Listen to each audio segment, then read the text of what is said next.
Guys, it's that time of year again. We're going to be working on another choice board project, this time about the Middle Ages, which we have been spending some time studying last week. This is going to look extremely familiar to you because it is set up and based on the one that we did for ancient China. So none of this should be new, but I'm going to walk you through the activities and what's the requirement for each one. So the first slide that I'm on is the directions slide. The choice board is on slide 3, and I'll get to that in a second. There are 9 options. You must complete 4. You can explore your options by clicking each of the titles on the choice board. Once you've decided on your options, you can begin work. Follow the directions given on each of the indicated slides. You will complete the work for that topic on the slide after the directions slide.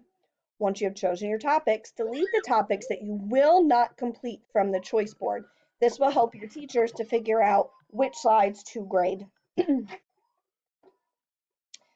So the grading and rubric is the same exact one as what we did for ancient China. Each of the slides, is worth 20 points. 4 slides is the requirement, times 20 points is 80 points formal.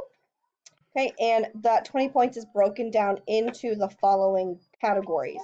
Meets the writing requirement, follows all directions, looks nice, and accuracy. You can go ahead and pause the video and read what each of these different categories means and how to get all full 5 points. Next, we have the choice board itself. Again, you have 9 topics. You have coat of arms, war, fashion, art and literature, religion, the Black Death, the Crusades, leaders, and architecture. So you can get to any of the direction slides by clicking any of these links once you're in the present function. So I'll show you what that looks like. So I'm going to click on, for example, war, and it will take you to the war direction slide. And then you can go ahead and get back to the main slide or the choice board by clicking the home button. So let's go ahead and talk about each of these options. For this portion, I'm going to go ahead and just go back to the edited version. Ooh, there we go.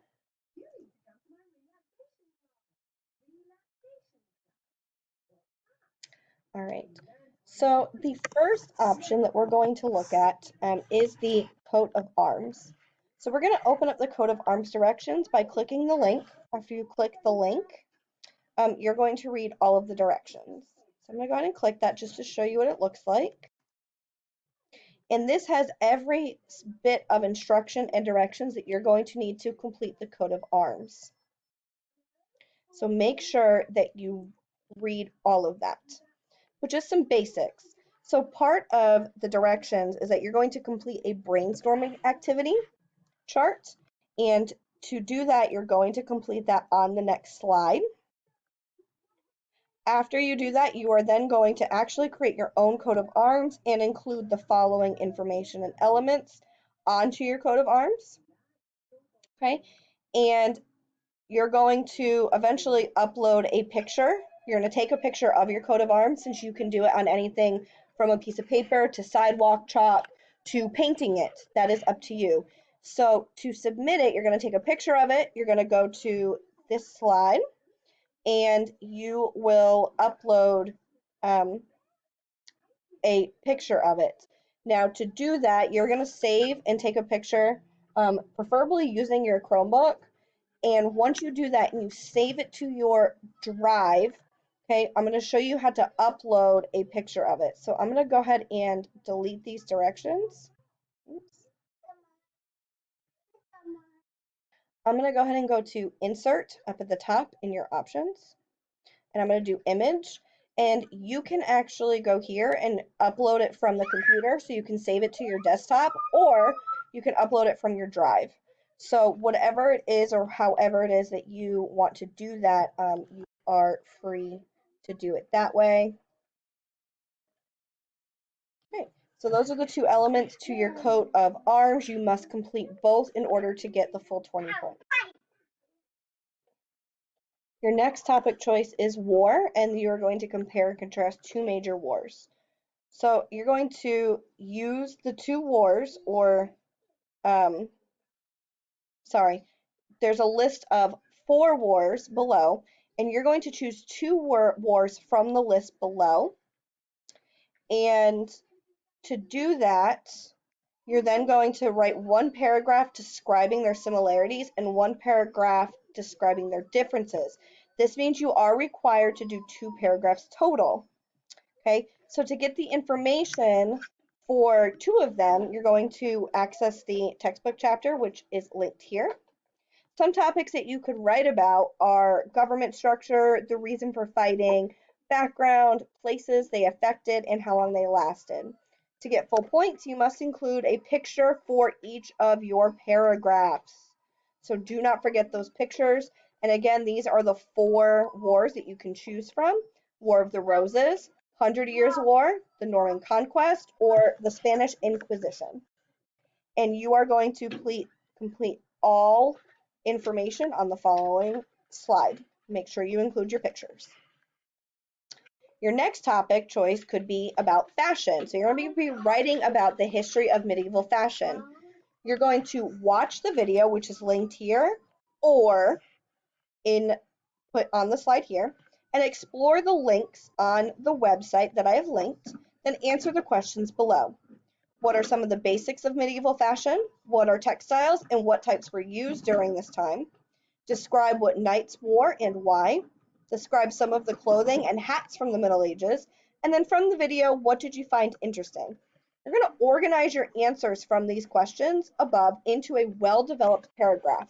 You're not going to get credit if you submit it in question and answer, meaning you're not going to get credit if you simply copy, copy these,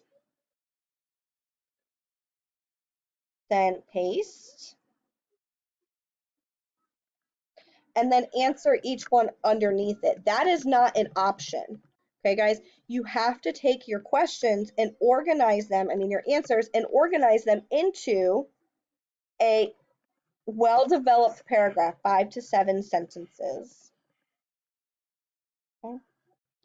So this is a 1 paragraph requirement, but we are suggesting 2 paragraphs. Your next option is to talk about art and literature. You can go ahead and pause the video and read through what it says here. But more or less what you're going to be doing is you're going to be writing a news article from the viewpoint of an art or literature critic. And you can read more about art and literature by using the links that are included. You're going to be sure to include a date, so preferably a date from that time period. So make sure you have researched the dates, or especially the years. The basics of art and literature during this time, some of the favorite pieces you have, and pieces you don't like, and an explanation of why. So this should be realistic and contain information about actual pieces of art and literature from the time period. It is a 1 paragraph required, so minimum, 5 to 7 sentences, and we are suggesting 2 paragraphs. You also must include 2 pictures to get full credit. And you will complete that here.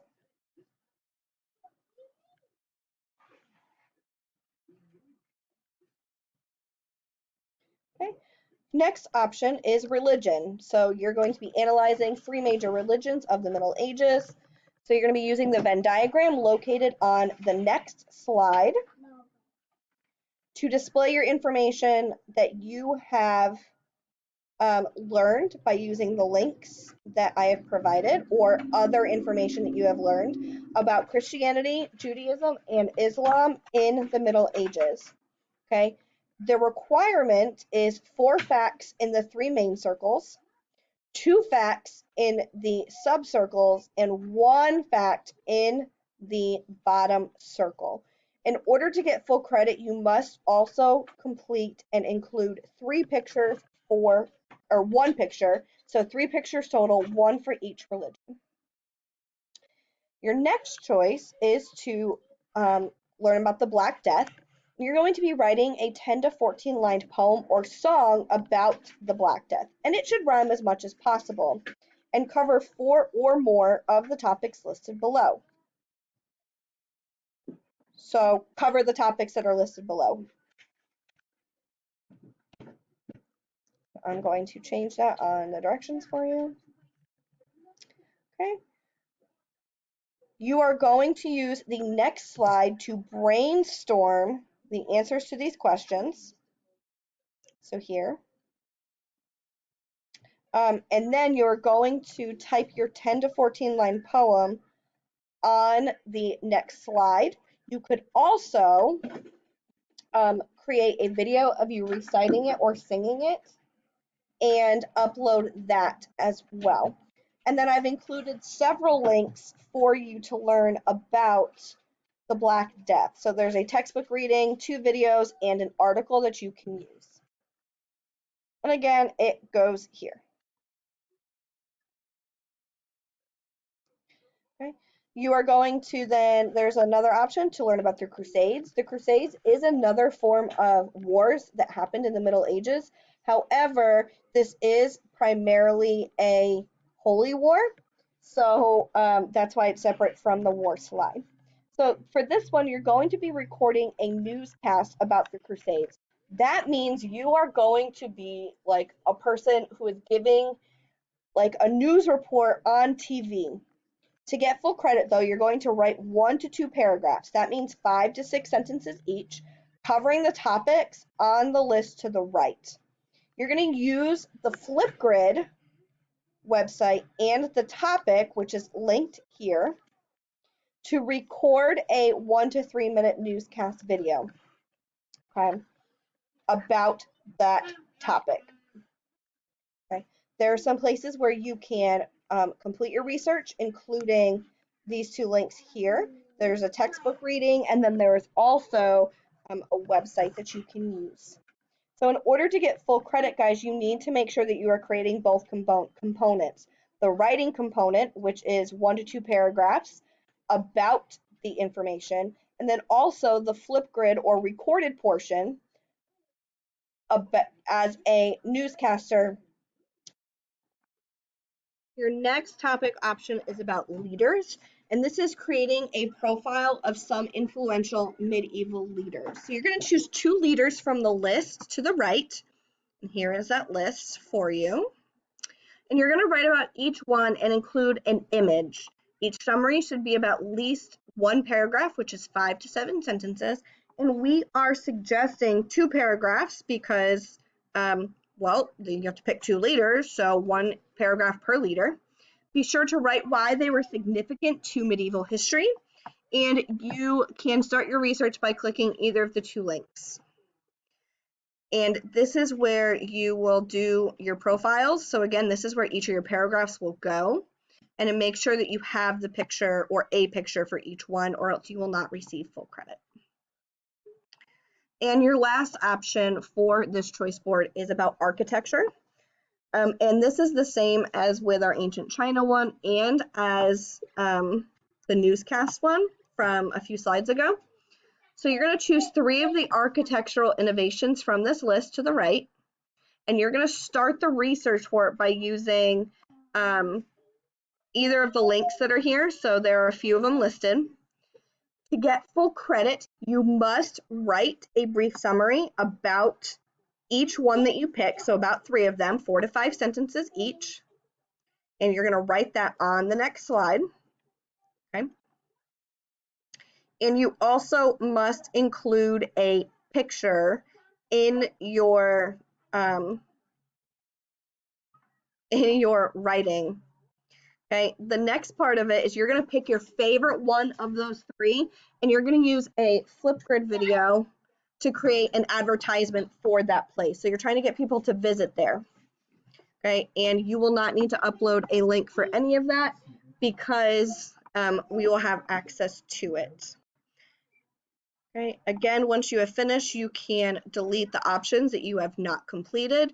Just make sure that you are reading all of the directions in depth so that you are able to get all of the points needed to get 100 and do your best work. Please reach out to your individual teacher if you have any further questions. Good luck.